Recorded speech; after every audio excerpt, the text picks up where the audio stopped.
me feeling like I'm academics. Kaplan says no. He says, how long did she stay after you told her? Kaplan says, until recently. Don't tell me she quit. All right, here we go. All right, they let this dude off the stand.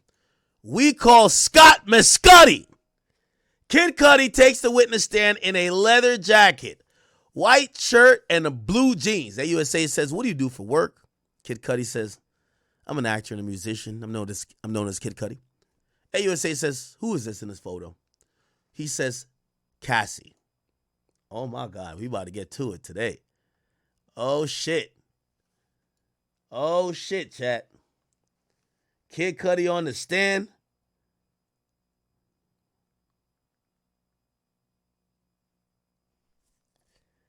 Kid Cudi is on the stand, people. This is another video of him showing up to court. Here we go. Play like crystal. Hold up, you like Crystal Lake. What are you expecting today? Kid Cudi. Great. Kid Cudi!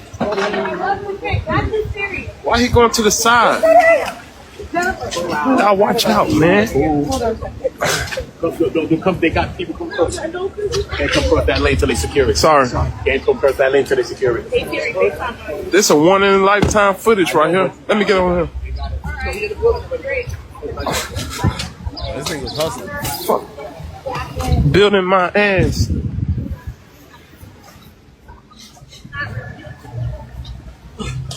And a lot of these TikTokers be hating, boy, because they can't get no footage. Get your door ass out the way. Man, we gonna see Kid Cudi. Now they got these barricaded off. This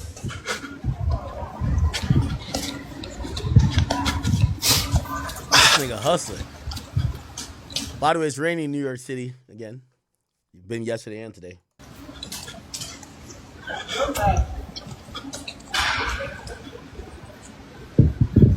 He gets another That's glimpse. Kid Cudi right there. He gets a glimpse of Kid Cudi going through the metal detectors.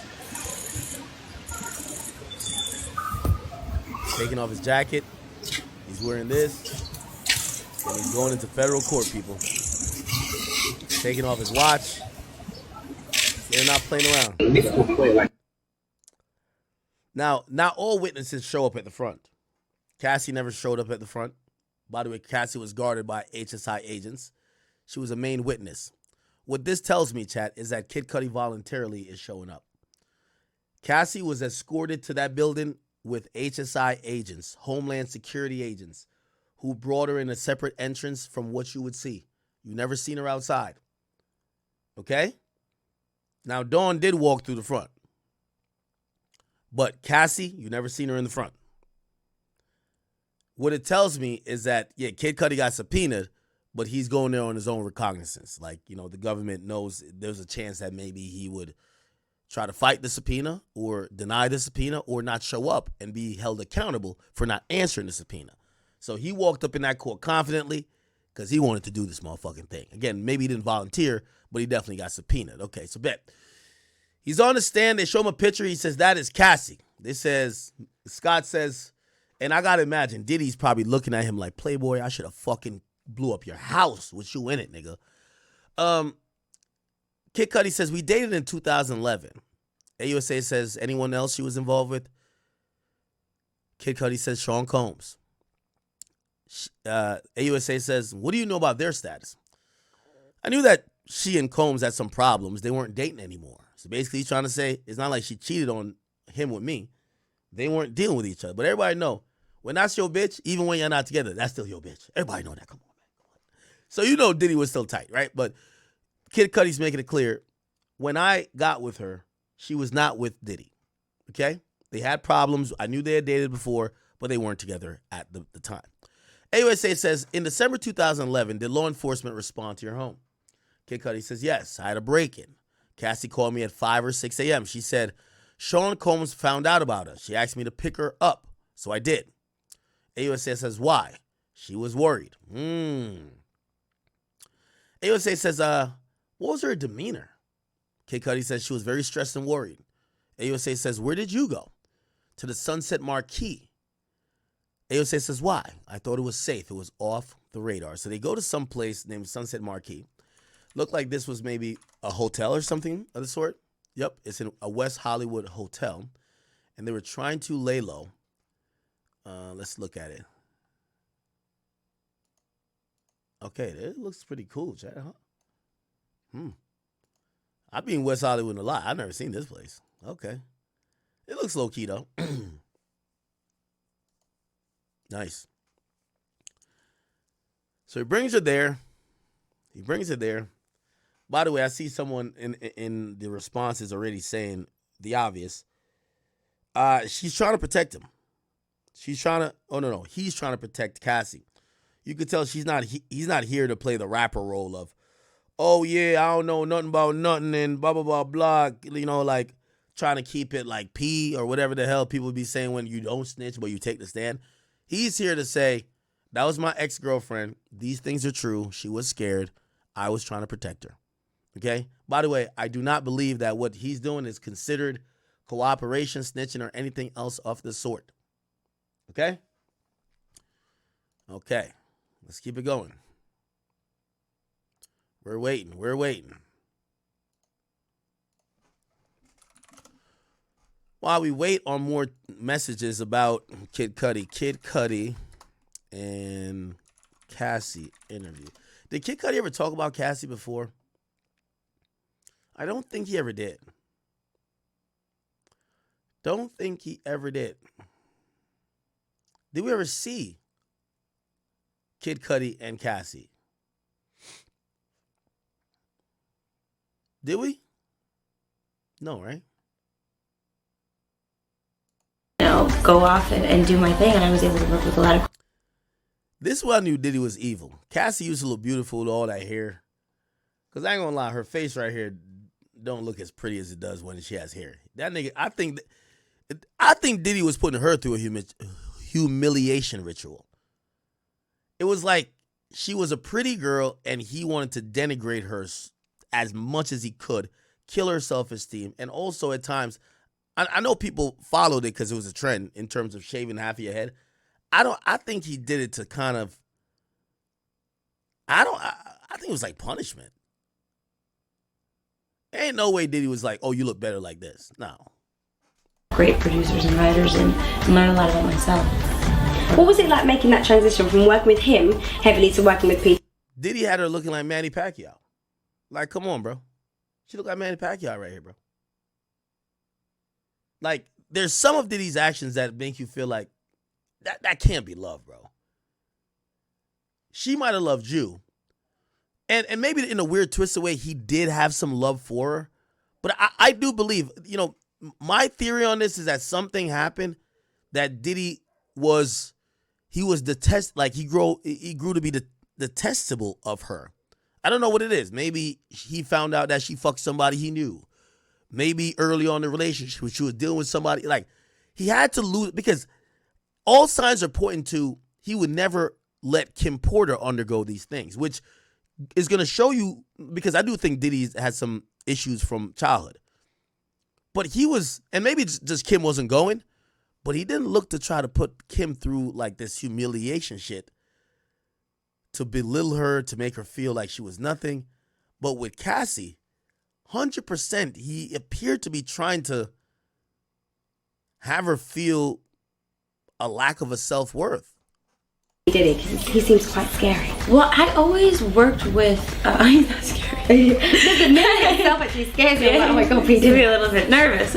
No, it wasn't really a complicated thing because Pup was always involved. But the transition was actually me going and working with completely other different producers. So Danger, who I did Official Girl with. Let's go back to the tweets.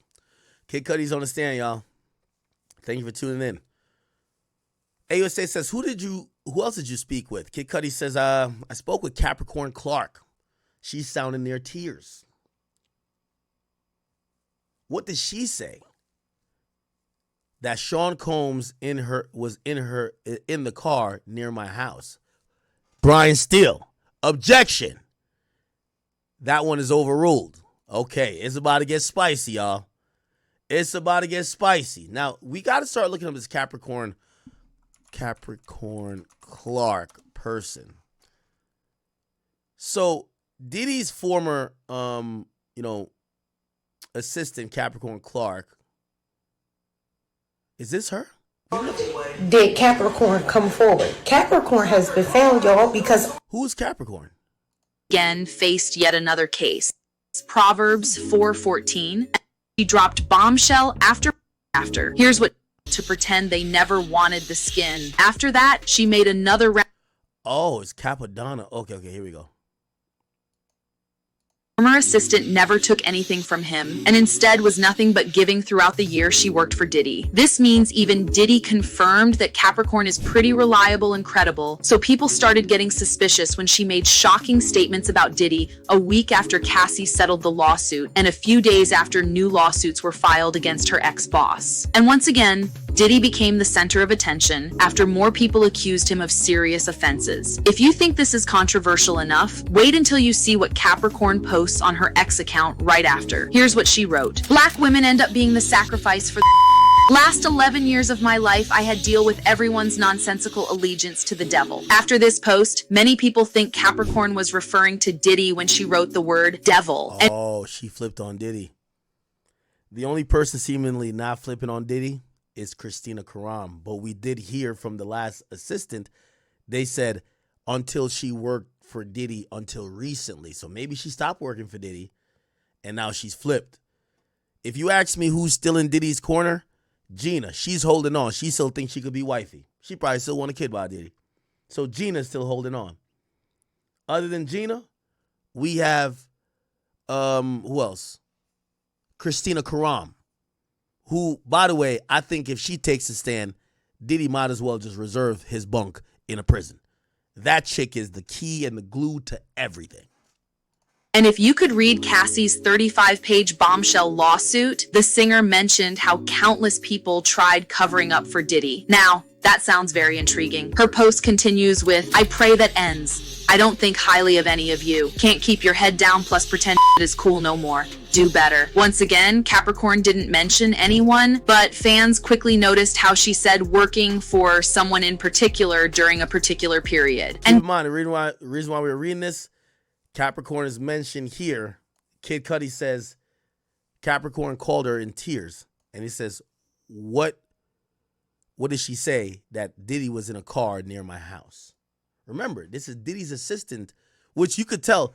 What this should tell us, chat, even Diddy's assistant at the time, or like some employee of Diddy or associate, is telling the people he's trying to hurt. Like, yo, Sean is outside your home. Like, she's communicating with Kid Cudi almost like, yeah, I can't stop him, but just let you know he's outside your house. Right? So Diddy's own people, you could tell, and this goes towards this whole RICO thing. Yeah, people were in his organization, but they were doing their job, but they weren't with it. They would even tip off the people he was trying to do stuff to. Yo, Diddy's in his car outside your house. Overruled. Let's see what's the next thing. This is going to be tense, chat. So you call Sean Combs? Kid Cudi says, yes, I did. I called him. He says, I'm over here waiting for you, playboy. AUSA says, when you arrived, what did outside look like? Kid Cudi says, pretty normal. AUSA says, do you have any security cameras? Says, yes, but I found out they weren't working. Kid Cudi says, but the security cameras had been moved. He says, did you move them? Kid Cudi said, no. So Diddy got there, seeing security cameras, and either fucked them up or disconnected them or moved them somehow. AUSA says, what did you see inside your home? Gifts were open, some stuff I got from Chanel. And my dog was locked up in the bathroom. He said, well, how did you normally leave your dog? I let him roam. AUSA says, how long you had your dog? 3 years. Says, what changes were behavior of your dog after the break-in? He says, my dog was jittery, on edge all the time. So it looked like Diddy showed up and was making some shit happen. He was making some shit shake. Holy. What the fuck? Sorry. Okay. Wow, so Diddy was trying to intimidate this guy. Let's keep hearing a little bit more about Capricorn Clark. Guess what? Capricorn supposedly worked for Diddy and his label from 2001 to 2012, which was 11 years exactly. Now, start connecting the dots. As expected, others criticized her for saying bad things about her former employee, who even wished her nothing but the best when they parted ways. Capricorn didn't let this slide and fired back by sharing a quote saying, "They will skin you and wear you baby girl to pretend they never wanted the skin." After that, she made another round of very serious allegations, this time mentioning Kim Porter while saying, "Kim was the only person who didn't switch up, the only one dark times. I'm personally very triggered," with the hashtags Protect Black Women IRL and RIP Kim. For those who do not know, there had been rumors suggesting that Diddy actually played a huge part in the reason Kim passed away so suddenly. In fact, there are even people who suggested that he poisoned Kim, which caused her untimely. One of them was Albie Shure, who shared his conversation with Kim before she passed away. And as time progresses and things happen and we work together. He was not convinced about the police reports which suggested that Kim passed away because of lobar pneumonia and insisted that the actress mentioned how she was allegedly running away from someone and was too afraid to get the authorities involved. Sounds familiar? These are only a few of the people who are starting to step up and speak out, and as more details about Diddy and his alleged tendency to hurt his partners come. Okay, we want to get some Capricorn Clark stuff. We're not getting it though. This is the. If you know, some people think Capricorn Clark is Jane Doe. About Capricorn Clark. Capricorn Clark is a former assistant of Diddy, and based upon some things that Suge Knight said on a podcast, she came out to speak. So I'm going to read from your web. Diddy's former assistant Capricorn Clark is speaking out after Suge Knight revealed on his podcast that the bad boy mogul once brutally beat her. In a message posted to her private Twitter account, Clark called Diddy the devil and noted, "Black women end up being the sacrifice for the fuckery. Last 11 years of my life, I have had to deal with everyone's nonsensical allegiance to the devil. I pray that ends. I don't think highly of any of you." Yeah, we've seen that already. We'll see what her influence is in this case. Let's keep it going, chat. AUSA says, I got back in and I called Sean Combs again. I was looking for him. I wanted to fight him, you know? Oh, Kid Cudi, stop it, nigga. Pull up your thong. You wasn't trying to fight shit. Stop the cap. Y'all think Kid Cudi was trying to scrap with a diddler? Yo, bruv, stop playing, bro. Stop playing. You know you wasn't trying to scrap with a diddler. Stop playing. Yo, stop playing with me, nigga. You was trying to scrap with a diddler. Really, nigga? You know damn well you was not trying to scrap with a diddler, bro. Well, I got back in and I called Sean Combs again. I was looking for him. I was trying to fight him, you know. AUSA said, did he answer? He says, yes. He says, I'm on my way. Oh, my God. Yo, Diddy on timing. Diddy on timing. You're not taking away my bitch who do freak offs with me. I'm coming to beat your ass. Yo, Diddy was ready to scrap. Yo, Kid Cudi, you would have been on the list with J. Cole and Drake, nigga. Diddy ready to squabble all y'all niggas. That's a fact. I bet. Still says objection.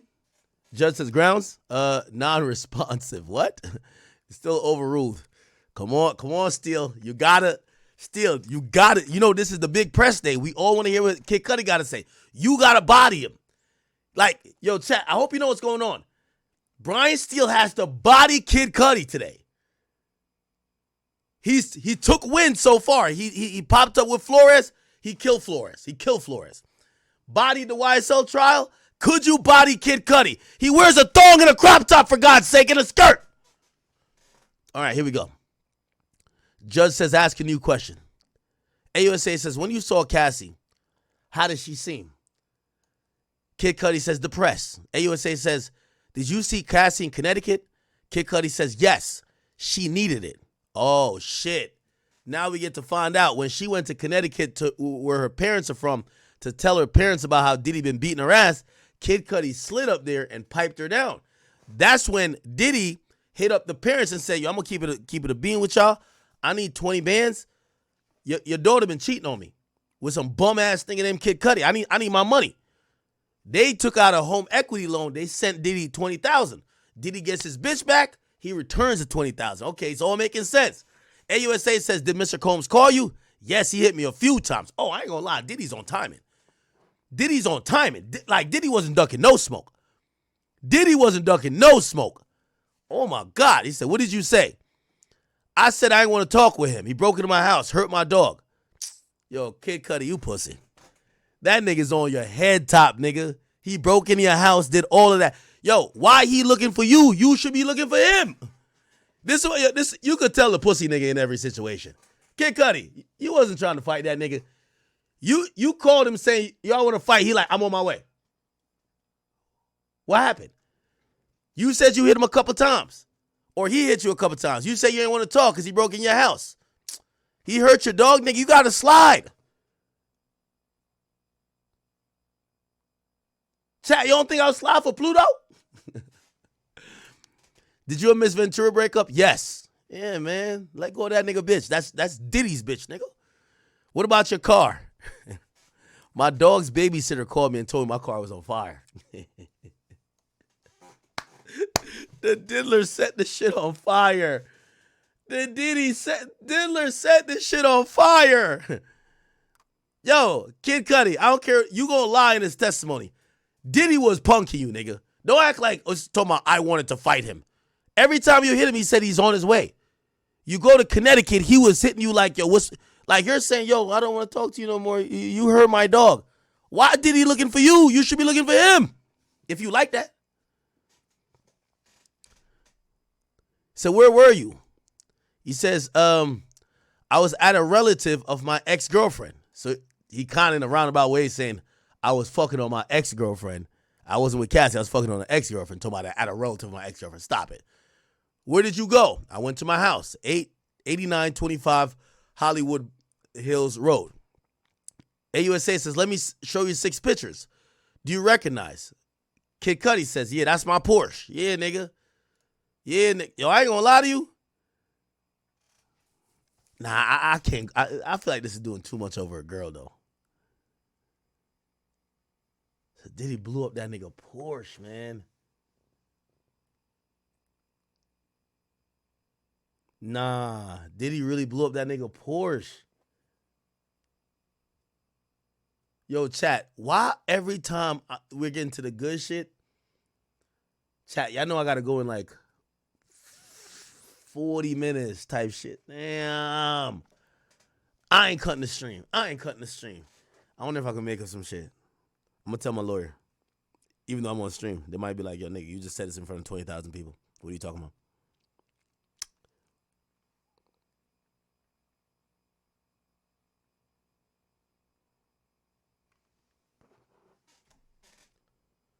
Okay, damn. Here we go. Miss Cudi says the damage to my Porsche was from the Molotov cocktail. Y'all know what that is, right? Molotov cocktail. Look, it's this shit right here. This is a chunk of pipe we just got from Home Depot. This is that same chunk of pipe. Okay, that's a pipe bomb. I don't know what the fuck they're trying to show with this. Okay, let's show a Molotov cocktail. It would be this. Peaty Scotch. Here we go. Going to jail. This is a bottle of explosive and blow up without going to jail. This is a bottle of delicious peaty Scotch. This is a bottle of delicious peaty Scotch, registered with the ATF as a destructive device that we could legally fill up with gasoline and throw as a live Molotov cocktail. Oh, so you put gasoline in a bottle. You put like a thing in it. Damn, I feel like I'm teaching y'all how to do some shit. Don't do this. Don't do this, chat. Y'all gonna get locked up. And you light here, and then when you throw it, the bottle breaks, the gasoline ignites. Oh. This is a destructive device, well, because it's a freaking bomb. And this is one because, well, it's an incendiary weapon. These are all destructive devices, but you, as a private citizen, can legally own them. Stop the cat, bro. All right, don't listen to this bum ass thing. Okay, here's. How do Molotov cocktails work and why are they such effective weapons?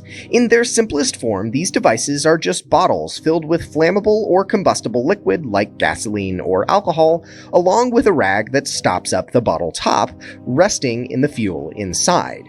This rag in the top essentially acts as a fuse, or like a wick in a candle. When the rag is lit, the Molotov cocktail is thrown, the bottle then shatters, spraying flammable fuel everywhere, which is then caught on fire by the lit rag or cloth. First used in 1936 in the Spanish Civil War against Soviet tanks, what makes the Molotov such a useful weapon is how simple it is to make and how much damage it can do to much stronger targets, like tanks.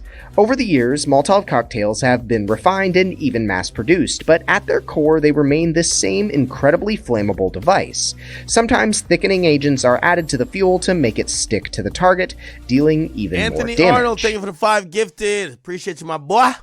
While the initial impact and explosion of the Molotov does very little, the lasting fire does significant damage, either cooking electronics, tanks, or starting larger fires. They're quite versatile and can easily harm enemies in combat.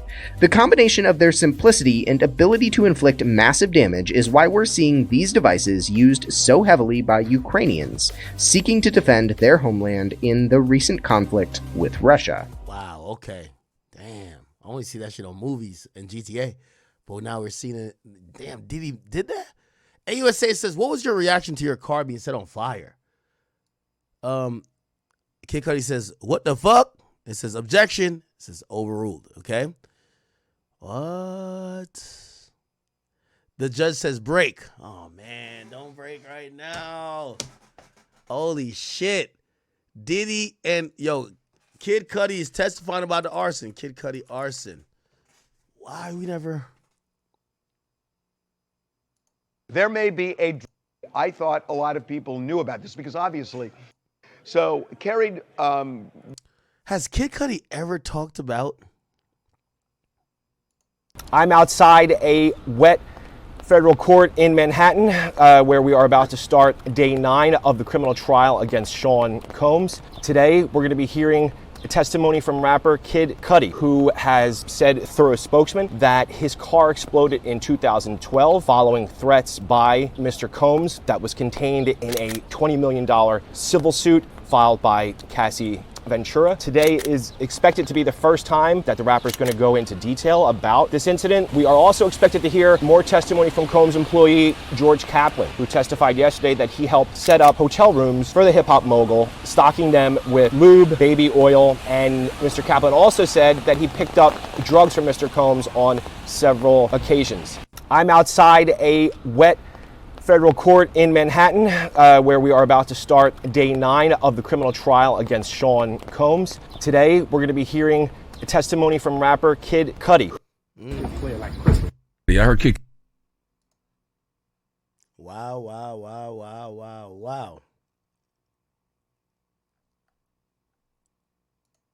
Did Sean... The following year, she claimed, quote, Mr. Combs told Miss Ventura that he was going to blow up Kid Cudi's car and that he wanted to ensure that Kid Cudi was home with his friends when it happened. Around that time, Kid Cudi's car exploded in his driveway. So now we have that allegation, and we have the mention of arson in the indictment. But then we go to the government's bail letter that they filed with the court. They were advocating that Combs be denied bail. He has been twice.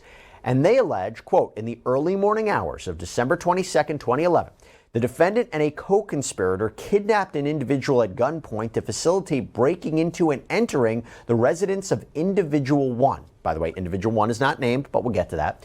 Multiple witnesses would testify at trial to the events surrounding the kidnapping and break-in, the latter of which is corroborated by police reports and other records. Approximately 2 weeks later, the defendant's co-conspirators set fire to Individual 1's vehicle by slicing open the car's convertible. So we're going to go down a whole Kid Cudi art. Remember, it says multiple witnesses would testify at trial to the events. So supposedly there was a kidnapping. They're saying the defendant and a co-conspirator. Now, once we see co-conspirator, we got to think that person's flipping on Diddy too. They kidnapped an individual at gunpoint.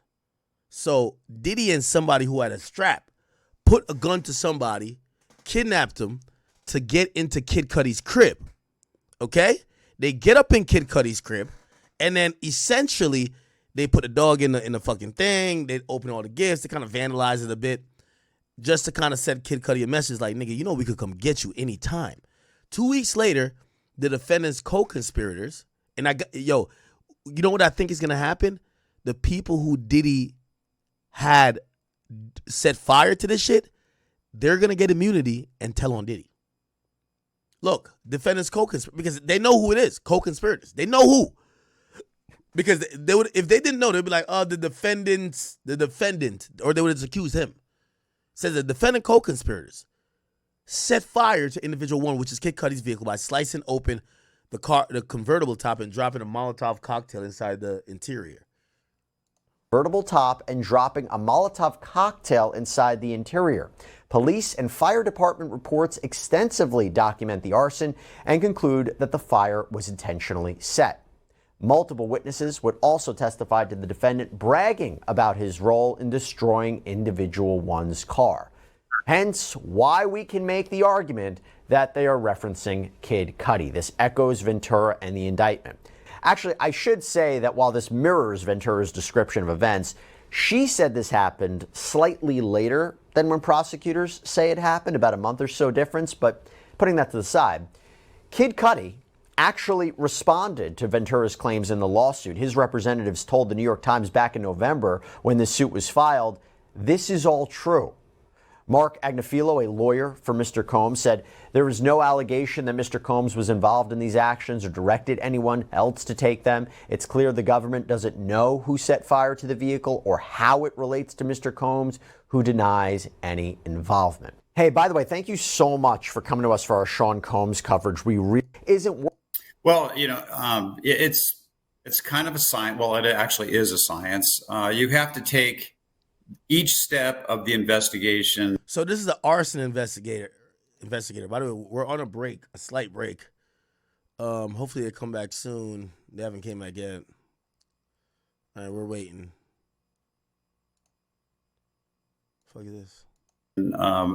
In line with the NFPA guidelines for fire investigations, which is to identify a problem, collect evidence, take that evidence and create a hypothesis, and then you have to prove that hypothesis. So it's called the scientific methodology of conducting a fire investigation. So that is kind of the groundwork for fire investigators. So we have now a guideline to begin our investigation. At that point, you look at the fire, you look at burn patterns, you collect evidence, maybe even evaluate whether or not an accelerant such as gasoline or acetone or something is used to accelerate the fire. And then you might look for devices. You might look for Molotov cocktails, as you mentioned earlier. But that process is the investigative scene examination process. And then you have to take that information you've gathered and you develop your hypothesis on how that incident may have occurred. So outside of that, then you start collecting information from interviews, from video footage that might be at or near the fire incident. And then you might collect things like fingerprints or something that would leave, maybe DNA or something like that, something that would connect the crime to a person. So when I mentioned in this case that the government has these fire records and they feel pretty confident to show what they pertain it to show, what would these fire records show to a jury if they're presented in a court of law? Well, just as I mentioned, the records would identify the process of which they conducted their investigation.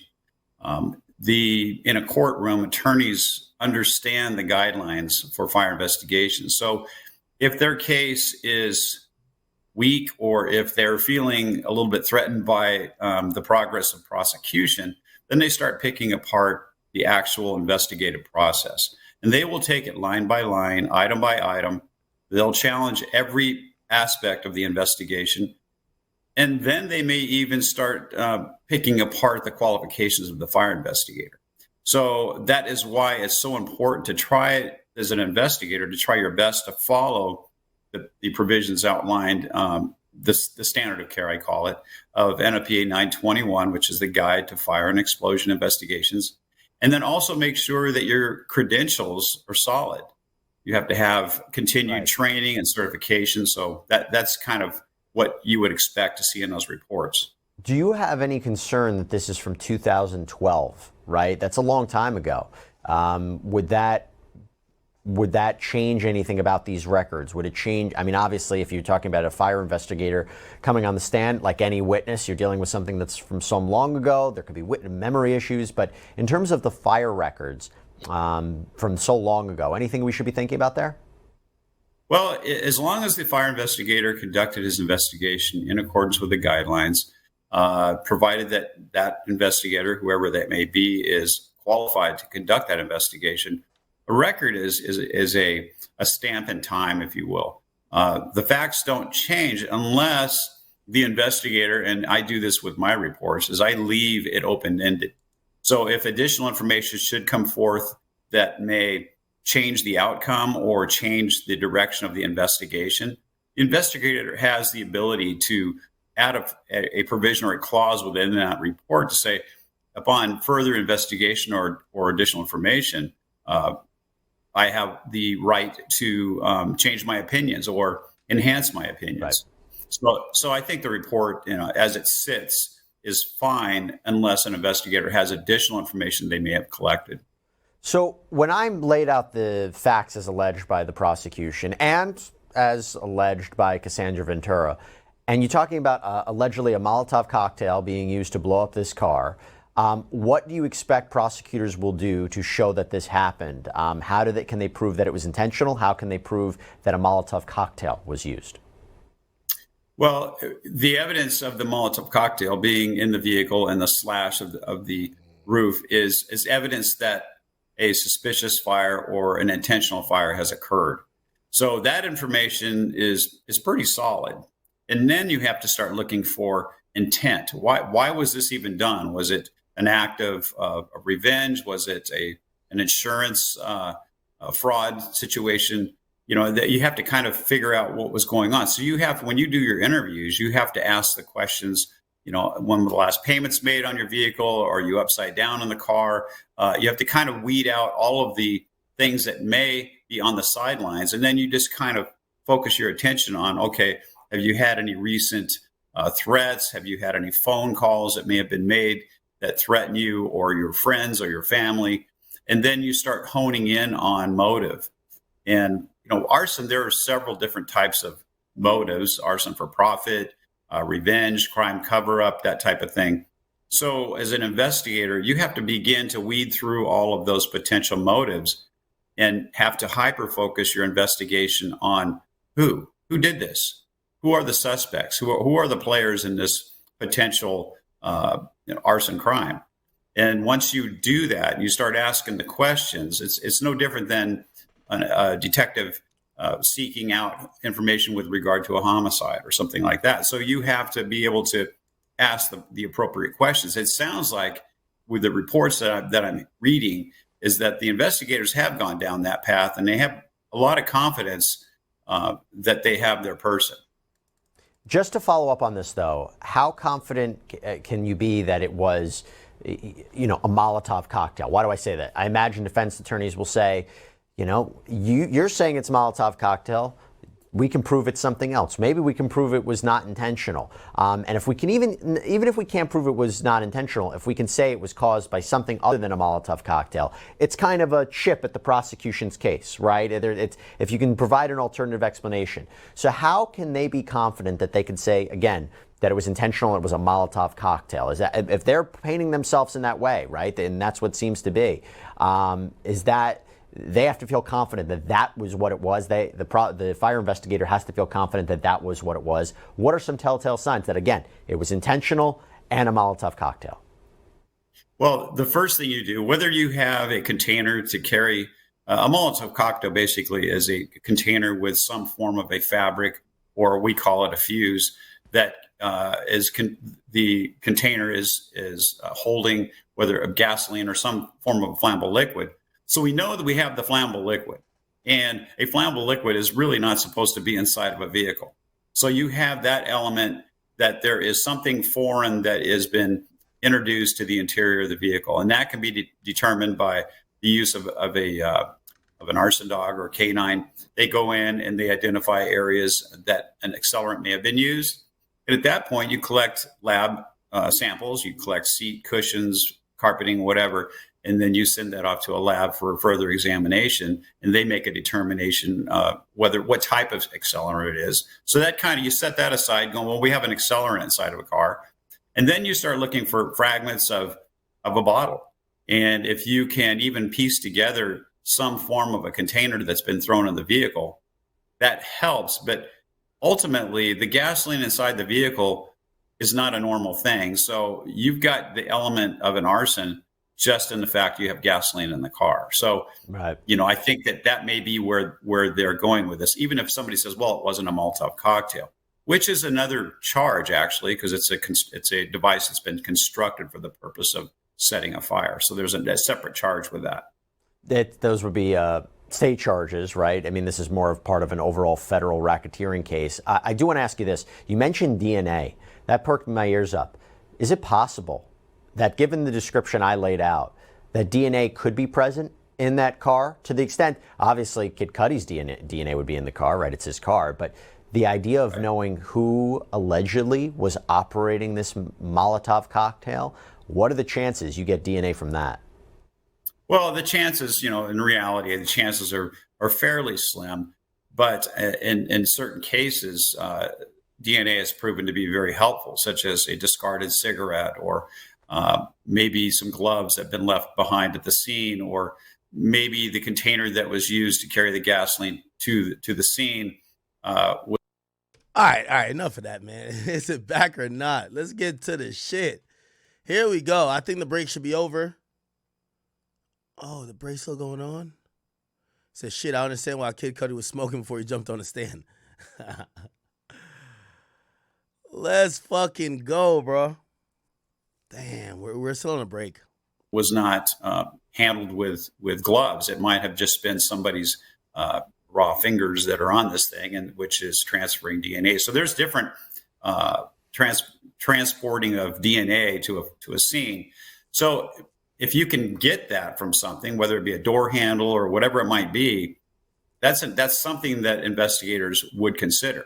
Whether it's successful or not, it just depends on how cunning the arsonist is and how protective they are of the DNA, what's left behind. So that's kind of where I would see it to be helpful. So, Robert, thank you so much for coming on. I mean, I thought this was fascinating. As this case progresses and maybe more details come to light about this specific incident, I would love to have you back on. Real quick, tell everybody what your background is and also where they can find you now. Well, not to bore everybody, but I started out as a firefighter. I worked for the city of Downey for many years. And during that time of being a firefighter, I promoted up to a captain level. And I actually ran the arson division in the city of Downey. I worked with a lot of the surrounding cities. They considered it the Area E group, which involved Compton and Santa Fe Springs and a couple other surrounding cities. And we would share our expertise and our time to help each other. So I was exposed to quite a few fire scenes, very interesting fire scenes. Right. And now as a private for PyroCop, I've traveled all over the country. I've been to many different types of fires, and I love it. I love this work. It's a great career, and I have no complaints whatsoever. Is that a fire symbol on your shirt? Yeah, it's the little PyroCop looking at a fire. Yeah. All right, man. Look at that. All right. Okay. So Kid Cudi's job. Okay, bet we're back. So before juries are back, will you finish with the witness of today? AUSA says through the cross of Mr. Kaplan was 3 times longer than we thought. So I guess they had scheduled witnesses. They're basically saying we don't know if we're going to get to all 6. So they're on the second. They might not get to the other 4. And AUSA asked Kid Cudi, was the damage of your car present before the call from the dog sitter? So basically before you were alerted that the car's on fire, did the damage you witnessed, because he never saw the car on fire, when you went back and seen that car, was it like that? And Kid Cudi says no. AUSA says, did you think it was accidental or intentional? He said, I definitely thought it was intentional. AUSA says, where did you last see Ms. Ventura? He says, at Soho House. I'd reached out to Sean Combs and says, let's talk. This is getting out of hand. Yo, Kid Cudi. Yo, Kid Cudi, pure pussy. Your nigga blow up your car. He break in your house. He throw your little funky ass dog in the bathroom and shut it. And fucking, you're like, yo, bro, let's talk. Yo, Kid Cudi's the worst type of nigga. In this life, I think you either a gangster or you're a civilian. If you're a civilian, when niggas do shit to you, you should call the police. That's just how it goes. If you gangster, or you feel like you street, or you feel like, oh, I don't do police, you should go step and handle your business yourself. Kid Cudi's what I just call pure pussy. He don't want to pick a side because he want to be seen like he's like, maybe it's a hip-hop thing. Oh, I ain't going to call it. I would have been called the cops on Diddy. Diddy would have been under the jail, nigga. What the fuck? It's either you going to slide on Diddy and pistol whip him, like you got to go kidnap, like nigga, I would have kidnapped his cat, his zebra, his fucking chimpanzee, his elephant, nigga. Nigga, all right, if we going tit for tat, nigga, I'm breaking into Star Island. But Kid Cudi not like that. You know what I mean? So it's like, why don't you go to the cops? I hate when non-gangster niggas who ain't gonna retaliate in a gangster way just play bitch and don't do nothing. Or act like, oh no, I'm just trying to save my reputation. Nigga, nobody think you about to do anything anyway, you a hoe. He should have went to the cops.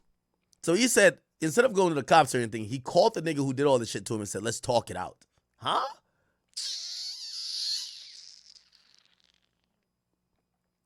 Steele says, can we have a sidebar? The judge says, do you have an objection? He says, yes. The judge says, sustained, disregard, and move on. AUSA says, yo, who set up the meeting at Soho House? Mescudi says, D-Rock and my manager. So it looked like D-Rock, who was one of the security guards for Diddy, and Kid Cudi's manager, they got involved and said, yo, bro, listen, let's get the shit together, okay? So they set up a meeting. And, yeah. Cool. Now, AUSA says, yo, what was Mr. Combs doing?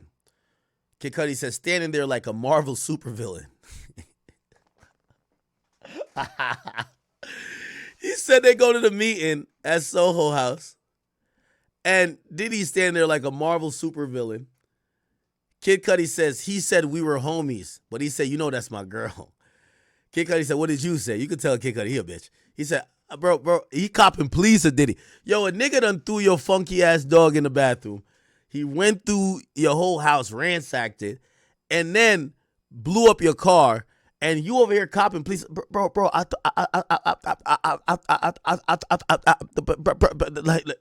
thought you broke up with her. Yeah, all right, nigga. Combs offered him water twice. Oh man, Diddy's a demon. Diddy's a demon. Yo, I need a movie about this. Kid Cudi, why did you take the stand to come confirm everything we thought Diddy did to you? Like Diddy was just punking you.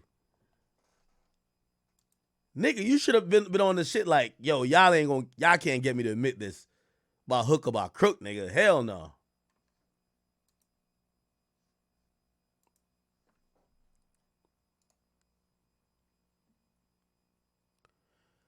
Kid Cudi said it was weird. Sean Combs was being so calm. He said, what did Cassie say?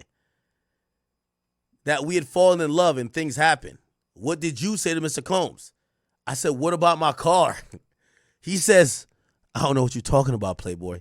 I walked away. Nah, nigga, say it exactly how it happened. What car? Yo, Kid Cudi going through it. Shout out to my nigga Kid Cudi, but he going through it, bro. Kid Cudi going through it. Kid Cudi going through it. Kid Cudi going through it, bro. Nigga say go to the meeting. This nigga Sean Combs sitting there just like probably with like his glasses low with a toothpick in his mouth looking like a fucking supervillain. Offered him water twice. He said he was like, bro, I thought y'all broke up. That nigga say, yo, you know we cool, but that's my bitch. That bitch, mine. Oh, man. And Cassie got to sit there. Yo, I ain't gonna lie. That's kind of gangster. Yo, let me have a meeting with this nigga who been fucking you or trying to fuck you. Well, actually was fucking her. And you gonna sit here and let me son this nigga. And he gonna sit here and get sunned and then leave. Did you see Mr. Combs later? A few years later at Soho House, he said, "I'm just sorry for all that bullshit." I was surprised, so I found peace with it. AUSA says no further question. All right, Brian Steele, it's time to drop 35. Brian Steele, you got to drop. Yo, Brian Steele, you can't fumble this shit like the Knicks. You got to actually fuck 35. We need a 50-point game. Brian Steele. Brian, we need 35 from you, boy. Yo, this nigga Kid Cudi showed up to court to basically say, yo, I fucked the nigga's bitch, and he punked me, blew up my car, fucked around, broke in my house. I asked him about the car. He ain't pay me back for shit. He just had a nice, calm meeting with me to say, leave his bitch alone. I got no get back, no nothing. This is like a weird ass situation. I wouldn't even testify to this type of shit. I'm telling you, I would have put a case, the case I would have put on Diddy. The case I would have put on Diddy is crazy, nigga. I would have been singing, like, nigga, don't show up to snitch when, you show up to snitch when it don't even matter. I would have been in court the next day. Whatever.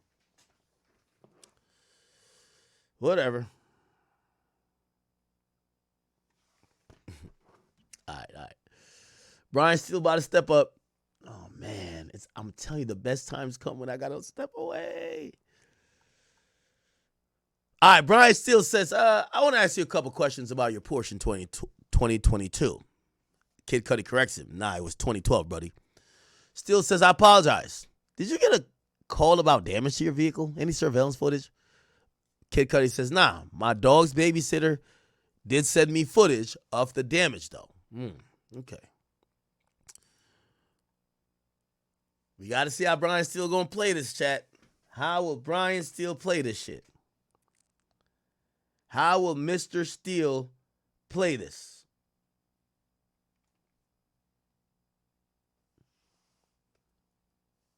You say, you know he's so mad at Diddy? Of course. Yo, Diddy invited him to dinner like a hoe and sat him down and told him, yo, it's like beating a nigga's ass and explain to him calmly why the fuck you beat his ass. And he ain't trying to get no get back. He's like, all right, I get it. Okay, all right, thanks for letting me know. Okay, I'm good. Kid Cudi got punked this entire time by Diddy.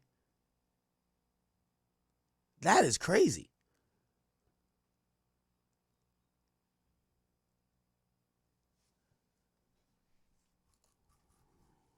Holy shit. Steele says the DNA was taken. Are you aware it came back to being a female? AO says objection. No foundation. The judge says sustained. Steele says, do you know there was DNA results? The judge says, I'll allow that question. Kid Cudi said no. So it looked like they're going into the reports of what happened. Because obviously arson investigators came out. They looked at it. And they deemed that to be, they deemed the damage to be, you know, something that people were trying to fuck with the vehicle. But now they're saying that they even took DNA, but the DNA came back to a female. Outside the courtroom.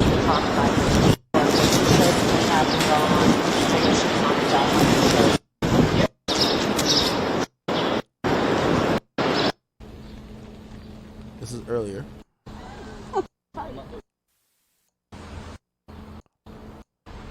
It's a rain day in New York City, people. We got the tent. I think we could probably see Kid Cudi show up at a certain point. Let me see.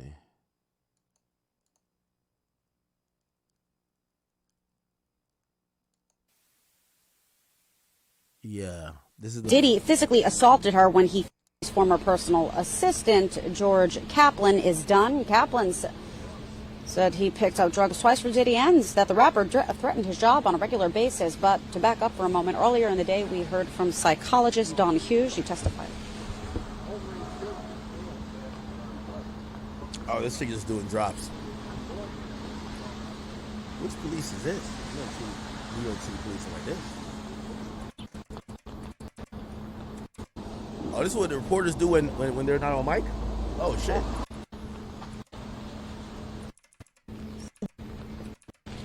Lawyers Rosanna and Kurt, good morning to both of you. Also, inclement weather is showing a smaller media presence here. A lot of things to factor into that. But prosecutors plan to call a total of 5 witnesses to the stand today, including Kid Cudi, who will testify right after Diddy's former personal assistant, George Kaplan, is done. Kaplan said he picked up drugs not once but twice for Diddy in Miami and Los Angeles. He also testified that Diddy threatened his job pretty much on a regular basis. Earlier in the day, we heard from psychologist Dawn Hughes, who testified as a blind expert on abusive relationships, a major component of the prosecution's case. Hughes explained that women who say they're abused often stay in those relationships and that many victims wait months, even years, before telling someone what happened to them. Defense attorneys also cross-examined investigator Gerard Gannon, who was the special agent in charge of the raid on Diddy's home in Miami last year. Gannon told the court that his team recovered around 36 bottles of baby oil, gun parts, and drugs. He said 6 people were at the home when it was searched, including a music producer and a property manager. Diddy's lawyers argue evidence in the case reflects domestic violence, but not sex trafficking.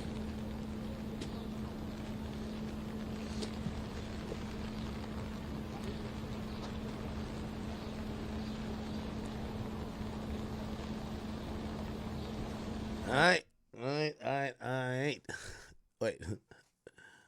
Holy. All right, let's go. Combs then says, Miss Ventura, so Cassie told you it was over, right? Kid Cudi says, nah, we just stopped talking. Steele says, you told this honorable court in this jury that she played you. Ooh. Kid Cudi says, yes. Steele says, she played you and you had no clue? Kid Cudi said, no clue. Ooh, so it looked like maybe Cassie was playing between both of them. So it might have been one of those things where Cassie was trying to make Diddy jealous. Remember, Diddy's fucking other women. Cassie keeps finding out, but Cassie loved Diddy. Cassie's probably like, it could be one of those, shout out to all my chat queens, ever did this? I got to give you a taste of your own medicine. Pause. No Diddy. So she starts dealing with this guy, but here's the thing. Her heart belongs to Diddy. She loved Diddy. But she realized Diddy not taking her serious. Diddy's doing A, B, and C. Diddy's doing fuck shit. He ain't giving her enough time. So she's on some shit like, I'm going to show you why you need to stop fucking playing with me. You know I'm a bad bitch. You know all these niggas on my body. All right, let me go entertain a nigga real quick. She go entertain that nigga. Diddy ready to crash out. She wasn't entertaining the nigga to leave the nigga. She was entertaining the nigga that Diddy could realize what the fuck he had. Because when Diddy had unfiltered access to her, remember, Diddy was talking to her on some shit like, yo, bitch, like, make sure my number is on some VIP alert shit, loud. Don't miss my phone calls. So it looks like she started feeling neglected. She started entertaining somebody. And if Kid Cudi says he felt played, he probably feel that he was genuine about trying to get with her while she was just trying to make Diddy mad. Interested.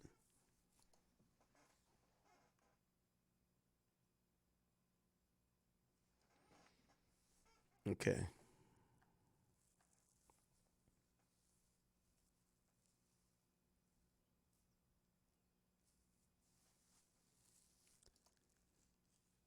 Interesting.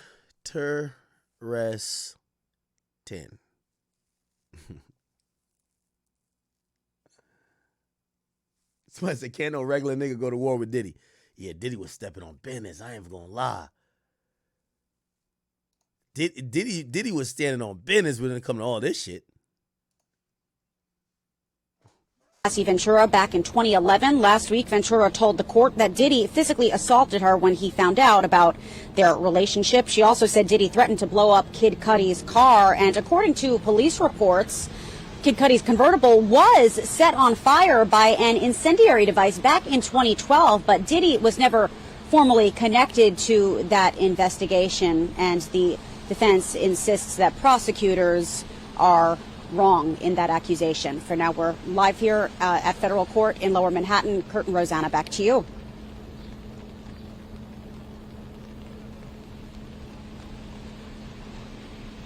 Thank you.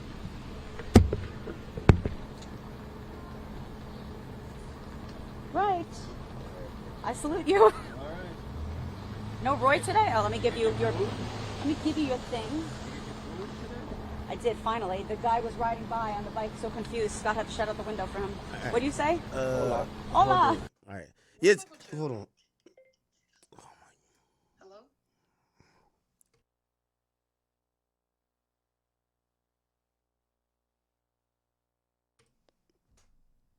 Okay.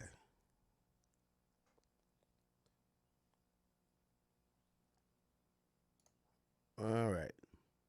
We're still waiting for more tweets. Fuck.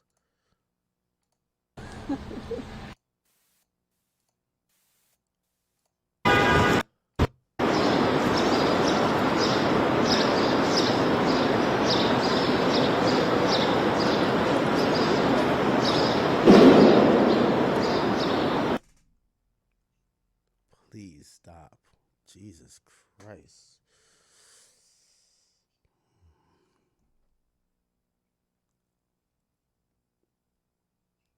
How come Kid Cudi never did no fucking interview about this shit?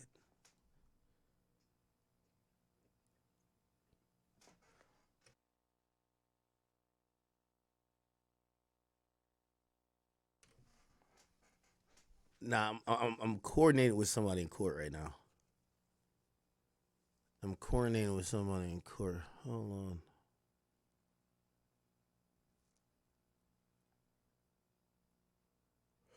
Okay. While we sit here and wait, I do have a few things for y'all.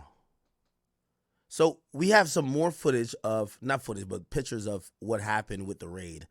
They broke a lot of shit at Diddy's house. And I don't know why Diddy's lawyers did this during the trial, but they were trying to like kind of showcase that Diddy, it wasn't necessary for the force. And they were pretty much almost saying, yo, you guys were fucked up for, oh, here we go. Cudi, are you nervous to testify today? What are you expecting today? You look great. Cudi, are you nervous to testify today? What are you expecting today? You look great.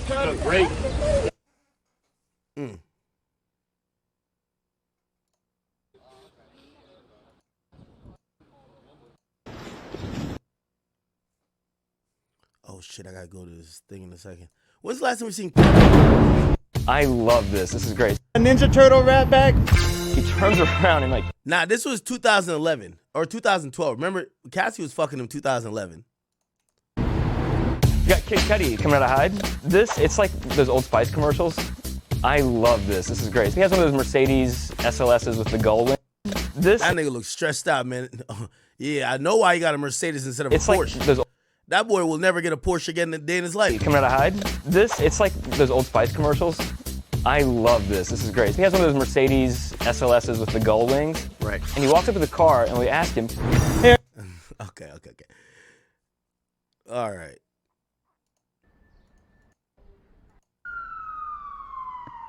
Still outside the front of the courtroom. Holy shit. Remember the last person said that Gina...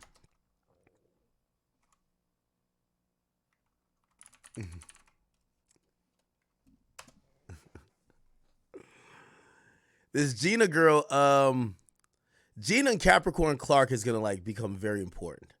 We're gonna have to see what happens there. How come nobody ever talked about Kid Cudi? Did Cassie ever talk about Kid Cudi? No.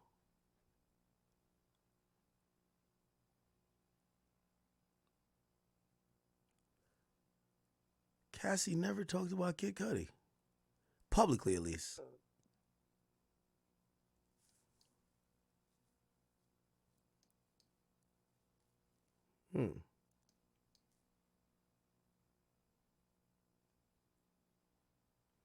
Where's the last Cassie interview? Cassie interview. I'm talking about post Diddy. Yeah, nobody gave a damn about her after that, right? Oh, here we go. My lifestyle is so different than everyone else's that, I don't know if marriage would be conducive to me sitting here with you right now. From New York and on the new Hot 97 app, Ebro in the morning on Hot 97. Ebro in the morning, the beautiful Laura Styles and the beautiful Cassie on the show. Give it up for Cassie. Rosenberg on assignment with the WWE. Cassie, what's up, kid? Wow, she sounds crazy. Late night last night? Yeah, you know. What was you doing last night? I had to host at Sapphires. Oh, word. You was in the strip club last night. Okay. You know, it wasn't really like, it wasn't that kind of night, but definitely. How is Cassie at a strip club? Are you one to have like just stacks and throw it in the air? And They do you get busy? They gave me this gun, which I've never seen before. Oh, yeah, I seen that. Yo, You put the ones do y'all in it, know what year but this they is were with like, Cassie? you know, Like, what the fuck? don't It just says power 7 years off. ago. You gotta What just year like is in this, Chad? spurts because you lose the whole I know it thing. said 2017, but it might have been Got you. earlier. I think I'm not that experienced with the, what would that call? The Make It Rain gun would be the appropriate name for that? I think it's called the Make It Rain gun. You're here not for music this time. The last time I saw you, we was talking about your last tape you had put out. Yes. This Wow, time that you have, it was a couple years ago now. It was a while back, yeah. Yeah, now you got a short film. What's this about? So the short film is based off of a couple of records that that are going to be on my album. So one's called Love a Loser, and the other one's called Don't Play It Safe, but that comes at the end. And it's just basically about a love story between a dysfunctional couple, which I'm sure we're all familiar with. Yes. And yeah, you got to watch it. Did you Gotta write, watch it. direct, produce, cast the whole thing? Well, we actually improv'd the whole thing. So it was kind of interesting with Chris. You said your friend. Yeah, because I brought up, because the love interest in the short film is a friend of mine, Chris. Yes. And Chris. yes, but Chris has so many names. I don't even know what he goes by now. But Chris. he was from my neighborhood, East Harlem. That's so crazy. And he's friends with Bodega Bams, and he used to run with the Tam Boys. But Okay. he's super talented. Very talented musician. Yeah. Would I know him? Yes, you do. What was his name? You know him. As You met Chris? Chris. Gazi Ghost. Gazi Go. I've heard of that. Yes. Okay. But when Yeah. you see him, wait a second, I know Chris. Okay. He has, that's why I said he has a lot of aliases because he works really hard. But he's super talented. So how did he become somebody that you got on your radar to become the love interest in the film? Are you guys working together on music outside? or- We actually aren't. I didn't know him. Yo, chat, hold on. Let me read like this last message. I gotta read this last message. Chat, remember I told you I gotta do this deposition, bro. So this it's killing me. So I'm gonna leave the stream on. I don't know what I'm gonna play, but fuck. Okay, anyway, we could get these last tweets out. Okay, Steele says in 2011 you went on tour. Kid Cudi says yes. Steele says 65 locations or 65 days. He says yes.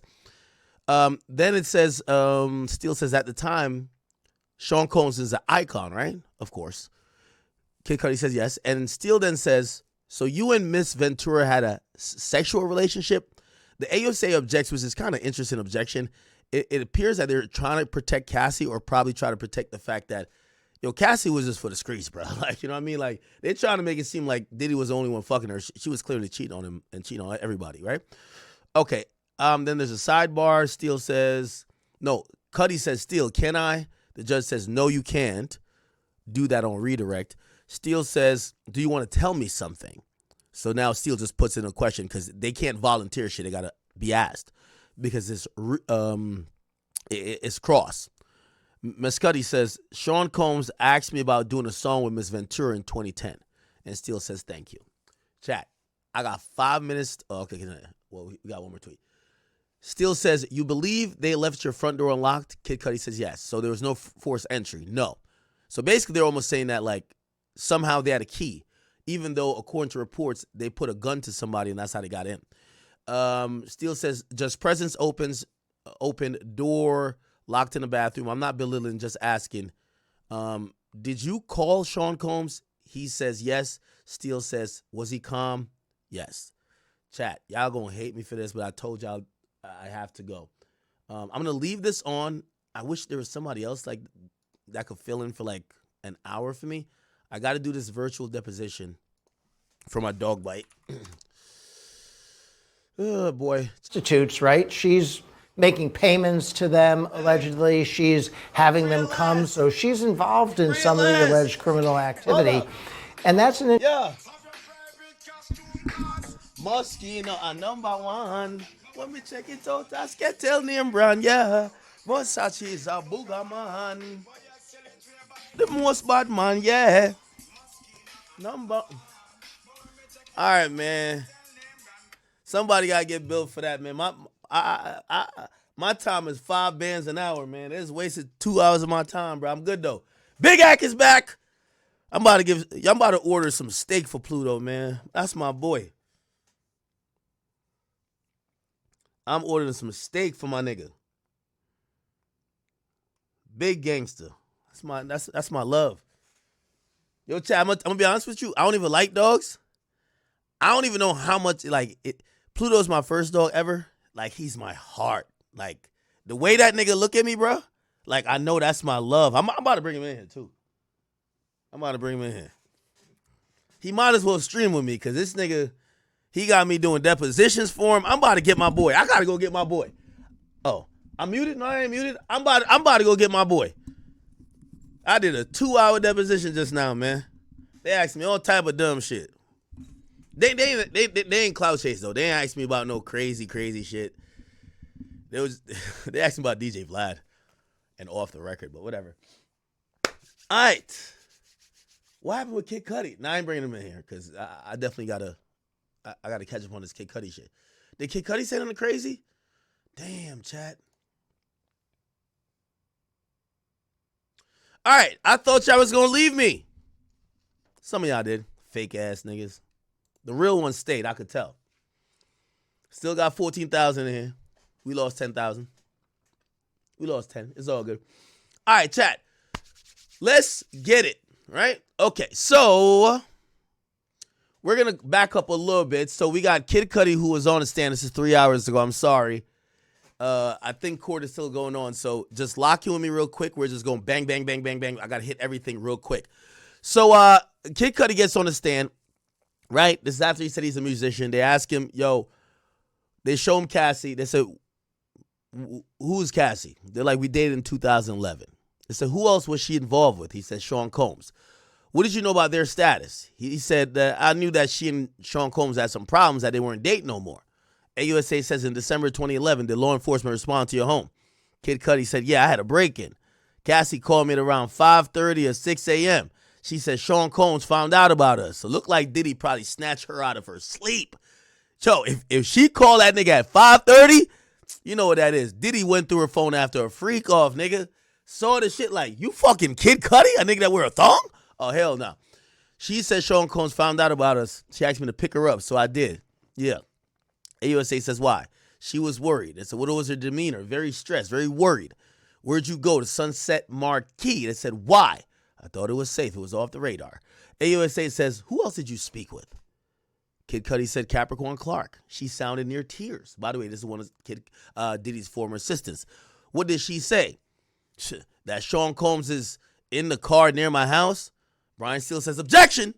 Judge says overruled. AUSA says, you called Sean Combs? Kid Cudi says, yeah, I did. He said, I'm over here waiting for you. AUSA says, when you arrive, what did it look like outside? Kid Cudi said, pretty normal. AUSA says, you ain't got no security cameras? He said, yeah, I did, but I found out they weren't working. But the security cameras, they've been moved. AUSA says, you moved them? Kid Cudi said, nah. AUSA says, yo, what did you see inside your home? Gifts were open. Some stuff I got from Chanel. My dog was locked up in the bathroom. He said, damn, how'd you normally leave your dog? Kid Cudi said, I let my dog roam. Shout out to Big Pluto, man. AUSA says, how long you had your dog? 3 years. AUSA says, what changes with the behavior of your dog after the break-in? And said, man, he got jittery all the time. He was on edge. Kid Cudi said, I got back in and called Diddy again. I was looking for him. Now, this is all cap right here. You ain't looking for no damn Diddy. I wanted to fight him. Yo, why did Kid Cudi come in cap like that? Chat, we drinking, man. Deposition done.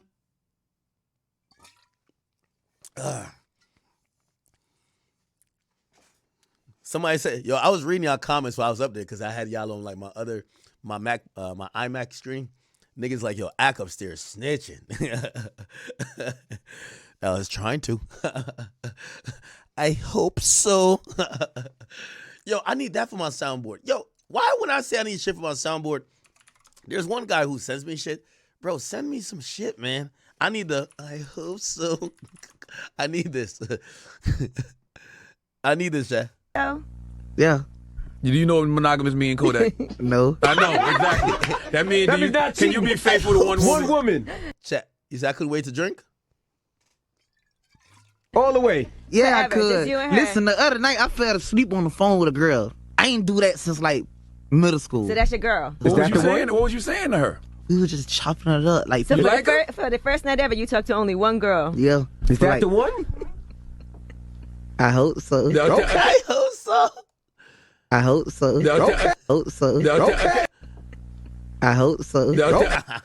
Anyway, Kid Cudi capping on this motherfucker talking about, yo, I wanted to fight him. Like, this is when, you know when you just got totally bitched, so now you got to talk shit. It's like Stephen A. Smith saying, yo, if he had put hands on me, we would have been scrapping on the Lakers logo. Stop the cap, nigga. You know that's cap. Anyway, I said, did he answer? Kid Cudi says, yeah. He said, I'm on my way. I thought to myself, Combs says, objection. Judge says, grounds. Non-responsive. This is overruled. Let's keep it going. Judge says, ask new question. AUSA says, when you saw Cassie, how'd she seem? Kid Cudi says, depressed. Did you see Cassie in Connecticut? Remember Connecticut? She went after Diddy gave her the beats, and her mom took pictures of the wounds. Kid Cudi went up there to slide some dick, man. AUSA says, did Mr. Combs call you? Kid Cudi says, yeah, he hit me a few times. Hit? Nah, he called me. He ain't hit me. He called me. AUSA says, what did you say? Kid Cudi says, I said I didn't want to talk with him. He broke into my house. He hurt my dog. Yo, Kid Cudi, dead pussy, man. Like, the next part you're going to see. AUSA says, did you and Miss Ventura break up? He says, yes. What about your car? He said, my dog babysitter called me and told me my car was on fire. AUSA says, where were you? He says, well, I was at a relative of my ex-girlfriend. I was carrying groceries. AUSA says, where did you go? I went back to my crib. 8925 Hollywood Hills Road. Let's Google that. I want to see. Where was Kid Cudi living at, man? I hope so. It's right here. We got it, chat. We got it. Ooh, this is. Yo, I hate LA shit. Like, look at this, like, narrow ass shit right here, bro. You know why I hate shit like this? I grew up in Jamaica where, like, there was a lot of, like, narrow roads that go up the hills and shit like that. Bro, all the gunmen, you know what they used to do? They would just block the road and rob everybody. It's only one road, not two lanes. They block the road. You coming down there, they block the road. They hop out behind you. They got guns up. They robbing everybody. That's how it. So maybe that's why I think it comes from my trauma. I used to live, I lived in Jamaica for like 11 years. You feel me? So I don't like roads like this. Fuck no. Hell no. Now, I didn't get robbed in them, but like I just always heard them stories. AUSA says, let me show you 6 pictures. You recognize? He said, that's my Porsche. Nigga sound like he's still tight about the Porsche. He says, the damage to my Porsche was from the Molotov cocktail. AUSA says, who took these photos? He says, Chip. He's a good friend and a collaborator. He said, what's depicted here? The hole they cut in the roof of my car to put the Molotov cocktail in the vehicle. AUSA says, what was your reaction to your car being set on fire? What the fuck? Objection. They overruled. They took a break real quick, but they came back. Judge says, will you finish with the witnesses of today? That says, yeah. The cross of Mr. Kaplan was 3 times longer than what we thought, but we should be finished. Jury comes back in. AUSA says, what was the damage on your car present before the call from the dog sitter? So basically it says, was your car damaged before this shit happens? Nope. AUSA says, did you think it was accidental or intentional? Intentional, okay? Where did you last see Miss Ventura? At the Soho House. I'd reach out to Sean Combs and he said, Playboy, let's talk. Okay? Oh, he reached out. You know, he copping, please. Yo, Diddy, come on, let's talk, man. Let's get out of hand. Brian Steele said, can we have a sidebar? Judge said, do you have an objection? Steele says yes. Judge says sustained. They move on. AUSA says, who set up the meeting at the Soho House? Kid Cudi says, D-Rock and my manager. Okay, so those are the middlemen. AUSA says, what was Mr. Combs doing? He said, was standing there like a supervillain. And everybody started laughing. Kid Cudi said, yo, that nigga told me we were homies. He said, yo, you know that's my girl, right? Pointing at Cassie. AUSA says, what did you say? Kid Cudi, dead pussy. He says, I thought y'all broke up. Sean told us, you know Diddy thought he was dead pussy? Because after Diddy says to him, you know that's my bitch, right? And he's like, I thought y'all were broken up. Diddy sees this nigga, he probably sweating profusely and the AC's on 65. Diddy offers him a glass of water. Bro, you need some water, bro? Because you could tell Kid Cudi's panicking. He said, it was weird. Sean Combs was being so calm. AUSA says, what did Cassie say? Said that we didn't fall in love. Things happen. AUSA says, what did you say to Mr. Combs? I asked him, what about my car? He said, I don't know what you talking about, little nigga. And he said, I walked away. I said, did you see Sean Combs later? I said, yeah, a few years later at the Soho House. He said, I'm just sorry for all that bullshit. I was surprised, so I found peace with it. AUSA says no further questions this time. Big Brian's still in the building. Now he's clocking in. He says, yo, Kid Cudi, I got to ask you about some questions about your Porsche in 2022. Cudi corrects him. Nah, 2012 you mean. Okay, I apologize. You got it. You got a call about damage to your vehicle, right? Did you get any surveillance photos? Says, nah. My dog's babysitter did send me a picture of the damages, though. Steele says, word. The DNA was taken. Are you aware it came back to being a female? So it looked like he's presenting this new information and saying the DNA that was taken during the investigation of arson came back to being a female DNA. AUSA says objection. That was sustained, so got to ask a different question. Steele says, do you know there were DNA results? The judge says, I'll allow that question. Cudi said no. Steele says, Miss Ventura told you it was over, right? Kid Cudi says, yeah, we just stopped talking. Steele says, you told this honorable court and this jury that she played you. You played me. You played me. Low down, dirty. That's my song. Jaded, Drake. Go check it out. So you told this honorable court and the jury that she played you. He says, yeah, I felt she played me. Steele says, yeah, she played you and you had no clue, huh? He said, I had no fucking clue. Basically, because what would happen, just to give y'all some realistic perspective, no matter if, even up to her husband, they would have these breaks that were constantly on and off. But even when she would be with other dudes, she would still freak off with Diddy. So, like, these other dudes would be thinking that she's leaving Diddy for them, but she would still go freak off with Diddy because that was her thing, freaking off with Diddy. You get what I'm saying? Steele says, in 2011, you went on a tour, right? So, yeah. 65 locations, right? Yeah. At the time, Sean Combs was an icon, fair to say? Yeah. You and Ms. Ventura had a sexual relationship? AUSA says objection. Mr. Steele, can I? The judge says, no, you cannot do that on redirect, okay? Steele says, do you want to tell me something? Kid Cudi says, because it looks like Kid Cudi wanted to say something. He then says, Sean Combs asked me about doing a song with Miss Ventura in 2010. Okay. Steele says, thank you. Steele then says, you believe they left your front door unlocked? Kid Cudi says, yes. Steele says, but it was not forced entry, right? Kid Cudi says, no. Steele says, just presents open and door for the bathroom locked with your dog in it? I'm not belittling anything. I'm just asking, right? You called Diddy, didn't you? Kid Cudi says, yeah. He was calm? Yeah. Steele then says, you went to see him. You didn't think he had a gun or some shit? Kid Cudi says, I couldn't call it. Steele says, you're a strong person, man. That's how you categorize yourself, right? Kid Cudi said, yeah, I'm a strong person, but I crossed the line. Kid Cudi says, no, Steele says, Miss Ventura told you she was abused? Kid Cudi says, yes. Steele says, but she never said it was sexually abused, right? Kid Cudi said, yeah, she ain't tell me that.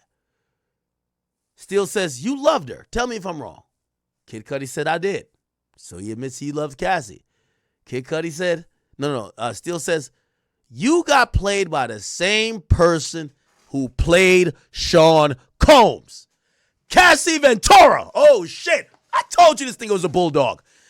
He's the first lawyer from Diddy's team that finally said, Cassie's the fucking manipulator. This cheating ass hoe playing niggas left and right, freaking off when she got a whole man.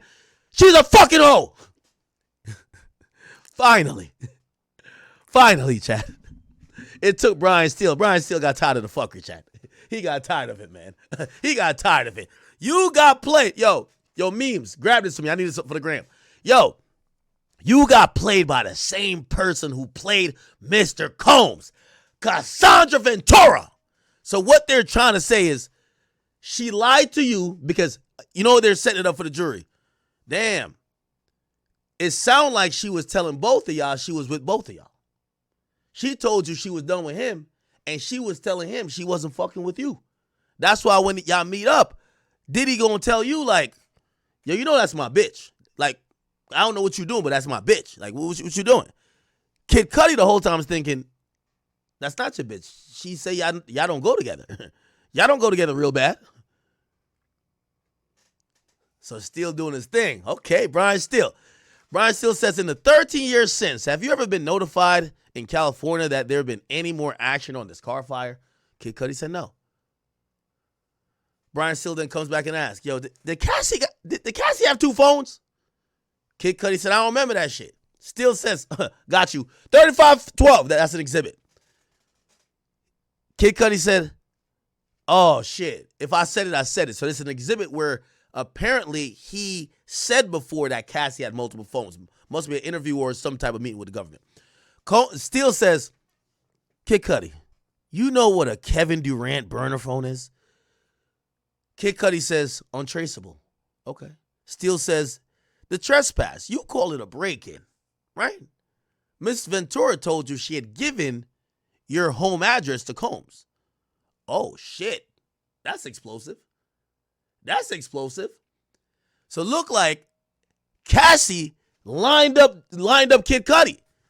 You know one of those? You find your bitch cheating on you. Where that motherfucker live at? Where he live at?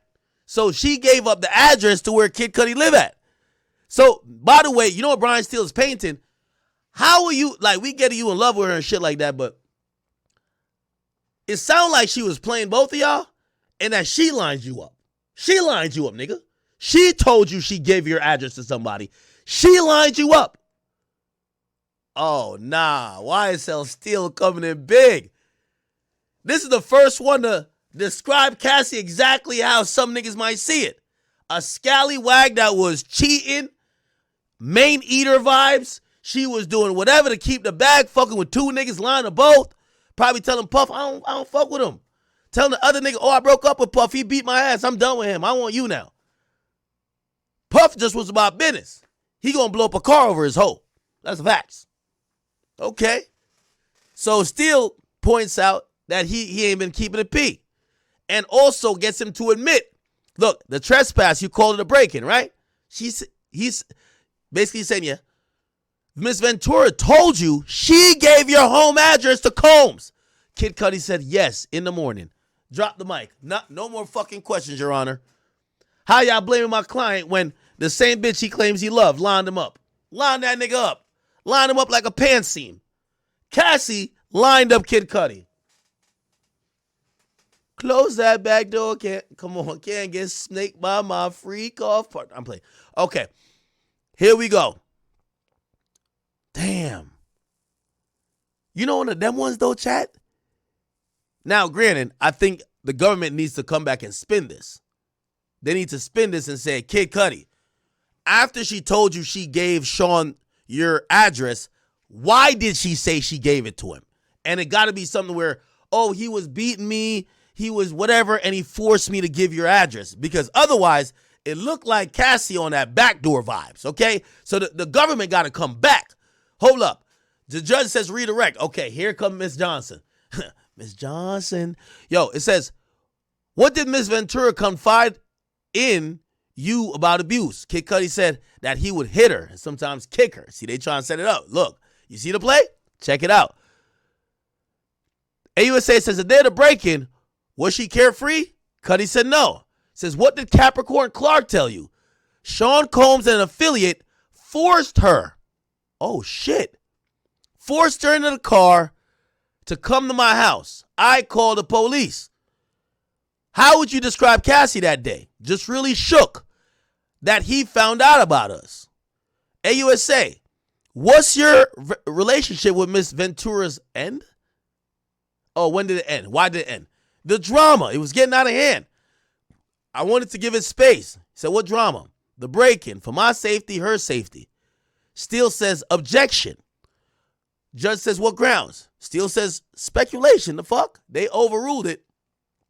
AUSA says, why'd you have safety concern? Kid Cudi says, because I knew that nigga Sean was violent. Diddy was on some shit. Steele says, Your Honor, could we approach real quick? They have a sidebar. Bet. Sidebar happens. They come back.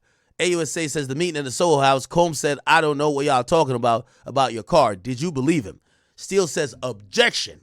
The judge says, rephrase that question.